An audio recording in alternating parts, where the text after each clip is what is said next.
ఇదొక వార్త. సింగరేణిలో స్థానికులకే ఉద్యోగాలు ఇవ్వండి, సీఎం రేవంత్ రెడ్డికి ఎమ్మెల్యే వివేక్ వెంకటస్వామి విజ్ఞప్తి. ఓపెన్ కాస్ట్ బొగ్గు గనులు పవర్ ప్లాంట్ లో లోకల్కి అవకాశం ఇవ్వండి, బయటి వ్యక్తులను తీసుకోకుండా కాంట్రాక్టర్లకు ఆదేశాలు ఇవ్వాలని వినతి.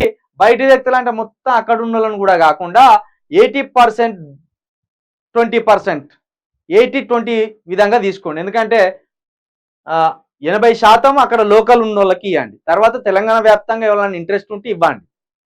మొత్తం తెలంగాణ ప్రజలే కదా.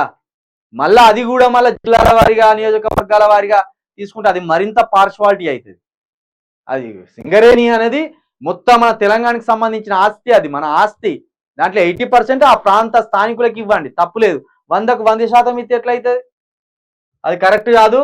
ఇది వివేక్ వెంకటస్వామి గారు అడిగిన దాంట్లో బాగానే ఉన్నది, స్థానికులకు ఉద్యోగాలు ఇవ్వడం బాగానే ఉన్నది. దాంతో పాటు తెలంగాణ మొత్తం కూడా స్థానికతే కదా, వాళ్ళకు కూడా 20% కేటాయించండి తెలంగాణ వ్యాప్తంగా ఉన్న వాళ్ళకు.